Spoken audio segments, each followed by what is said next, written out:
Para sa akin, itong perfect na ulam combination. Meron tayo ditong crispy tilapia, nilagang mga gulay, at higit sa lahat, meron pa tayo ditong sausawan, bagoong isda yan. Okay na okay, di ba? Sigurado mapaparami na naman ang kain natin dito. At ipapakita ko nga sa inyo kung paano ko to ginawa. Tara, samahan niyo ako. Umpisa natin sa pagprito sa isda. Pero bago natin iprito, kailangan muna natin itong asinan. Kung mapapansin niyo, naglagay lang ako ng incisions dito sa isda para mas mabilis na mag-penetrate yung asin. Kailangan lang natin asinan lahat ng sides ng isda. Siyempre, kasama na yung cavity nito. Kapag nag-aasin kayo ng isda, lalo na dun sa mga bago pa lang sa pagluluto, huwag kayong matakot na maglagay ng maraming asin. Kailangan kasi talaga ng isda ng asin para lumasa to. Total, ipiprito naman natin ito mamaya eh. So, dapat okay lang yan. Kasi importante dito guys, dapat maasinan natin yung parehong sides. Pagdating sa size ng tilapia, nasa sa inyo. Yung iba kasi gusto yung mas malaki, no? Ako gusto ko yung ganito lang kaliliit. Para sa ganun pwede nating ipa-crispy. Kung gusto nyo lang naman. Pagkaasin sa isda, pinapabayaan ko muna to dito. Kung may time kayo, at least 30 minutes para nang sa ganun ma-absorb ng isda yung lasa. Itatabi ko muna to at i-prepare muna natin yung mga ingredients pa. Hiwain naman natin yung talong.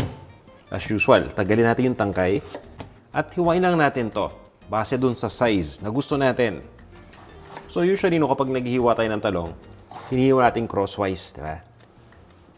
Ang kapal, no? Pero don't worry, hindi pa tapos yan. Dahil pwede pa nating hatiin yan.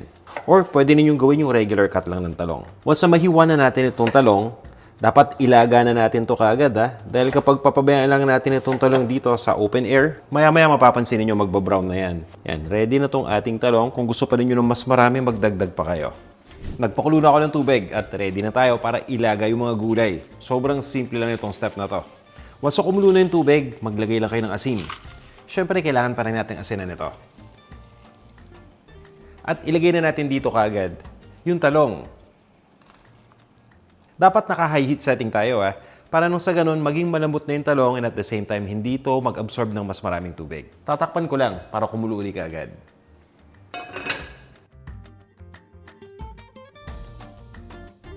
At this point, itong talong ay malambot na. So patuluyin lang natin yung tubig. At i-arrange na natin kaagad dito sa lalagyan niya. So guys, next naman, yung okra na yung ilalagay natin. Alam niyo, sarap pa naman ng okra, no? Yung iba sa atin gusto yung talagang sobrang lambot nito. Ako, ang personal preference ko sa okra, yung luto lang siya. Yung tipong kapag kinagat mo, may konting crunch pa. Pero lutong-luto dapat yung loob. Para sa akin, okay na tong okra. At ilalagay na natin to katabi ng talong. Next naman, etong mabilisan lang. Ito yung talbos ng kamote. Ang gamit ko dito yung kulay green, ha? Pero pwede nga gumamit ng kulay purple. Pakuluan lang natin yan ng up to 1 minute. Maximum na yun. Tapos nga, isama na natin to with the rest of the vegetables. At ihalo na natin to dito. I-prepare na natin yung sausawan. Ito talaga yung magdadala dyan. Sibuyas. Pagdating sa sibuyas, pinaka-recommended ko sa inyo, ito, sibuyas na pula. Kasi ito yung malasang-malasa. Pwede ninyong pinuhin, pwede yung ganito lang. Kay sile. Thai chili pepper to. Pero kung gusto nyo mas maanghang, pwede kayong gumamit ng siling labuyo. Gusto ko dito yung maanghang na maanghang. Pagdating sa sile, hinihiwa lang natin to. So kapag naghihiwa kayo ng sili, huwag kayong kakamot sa mata kaagad, ha? Alam nyo na ibig ko sabihin. So yan. Hiwain lang natin ng ganyan. Next naman, diretso na tayo dito sa kamatis. Pagdating sa kamatis, ito yung gagawin natin. Huwag mo nating hatiin sa gitna para mas mabilis. Ganito na lang. Hatiin natin sa tatlo. Tapos, i-dice lang natin itong mga kamatis. At kalamansi, ire-ready lang natin to para mamaya pipigaan na lang natin. Yung iba kasi sa atin, pagkapiga ng kalamansi, sinasama kagad yung buto, no? Siyempre, kailangan natin ng tinidor para ma-filter natin yan. Or pwede ninyong pigain muna to sa separate na bowl, tapos tsaka nyo i-filter. And guys, kung meron kayong daon ng sibuyas, samahan pa natin yan. So maganda dito sa daon ng sibuyas, pwede nating isama yung white part, tanggalin lang natin yung ugat na part, at yung green part. Sa white part, pwede na natin itong hiwain, yung ganito. Tapos isama na natin direkta. Ang maganda dito kasi, nagbibigay ito ng lasa ng sibuyas na medyo mild, di ba? Kung titikman natin. At yung kulay. Ito yung gusto ko dyan, yung contrast. Siyempre, hindi pa tayo nagtatapos dyan. Again guys, sasawsawan pa lang to ha. O, lagyan natin ng ground black pepper. Tapos, pigaan na natin ng kalamansi. Para hindi masyadong komplikado, kumukuha lang ako ng bowl. For now, pabayaan muna natin yung kalamansi dyan. Yan. Haluin lang natin to. Ito pa nga lang, okay na eh, no? Lagyan pa natin yun ng bagong isda. O, nasa sa inyo na kung gaano karami. Pwede naman kayo maging generous eh, na katulad niyan. At pagkatapos nga, yung kalamansi na i-filter natin. Hopefully, no, ma-filter natin lahat ng mga buto. Pero since may mga malilit na buto, baka makatakas. Pero at least, nabawasan naman yung mga buto na nahalo natin. Then, eto na nga. Dito na natin ito hahaluin mabuti. Question, anong masarap na ipares dito? Para sa akin, piniritong tilapia at nilagang gulay. Eksakto, di ba? Kasi yun nga yung ginagawa natin ngayon. Okay na to, ha? Itabi muna natin. Guys, iprito na natin yung tilapia. Warning lang ha, mag-ingat kayo dito dahil nga yung tilapia medyo basa. Inasanan pa natin, so sigurado maninilamsik yan.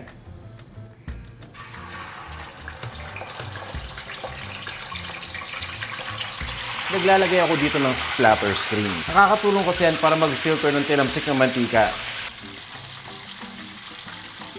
Pag napansin niyo na hindi nagalit yung mantika, pwede nyo nang tanggalin yung splatter screen. Pagkatapos ay pabayaan lang natin na maprito tong tilapia hanggang sa maging crispy and golden brown na yung side na nasa ilalim.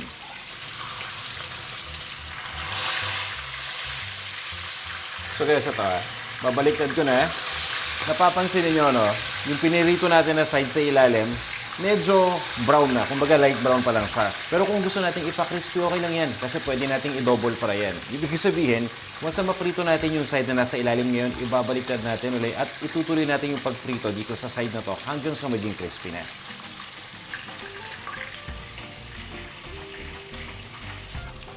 Yan, so babaliktarin ko lang ulit ha, para yung kabilang side, matusta na natin mabuti. Kailangan lang talaga natin maging golden brown na yan.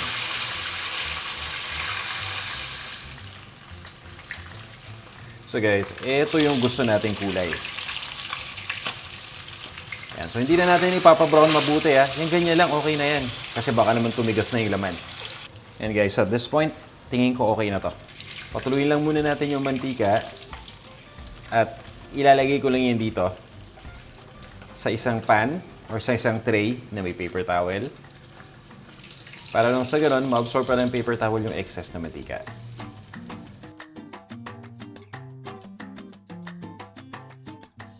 Guys, eto hindi na talaga ako makapag-antay. Gusto ko na talaga tikman.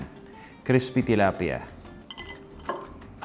Yun tunog pa lang Tapos eto nga yung mga nilagang gulay natin. Talong, okra, at talbos ng kamote. Napakasimpleng ulam, pero alam nyo para sa akin, ito talaga yung perfect na ulam combination. Kayo rin ba?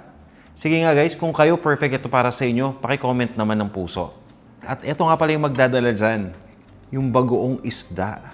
Pwedeng bagoong balayan, bagoong Pangasinan, bagoong Monamon, bagoong Romblon, o kung ano mang bagoong isda na meron kayo. O yung ginamos. Itong bagoong isda nilalagay ko sa kanin. At sa gulay na rin. Wow! At guys, since may okra tayo dito, medyo marami.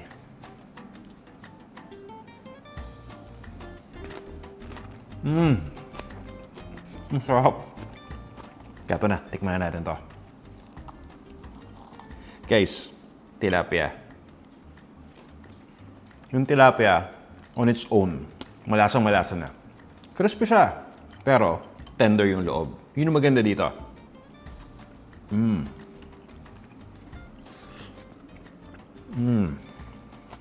Tapos ito nga, yung talbos ng kamote. Sausaw natin ng konti. At yung talong. Itong talong lang talaga yung pinalambot ko ng gusto. Sakto Yun, oh.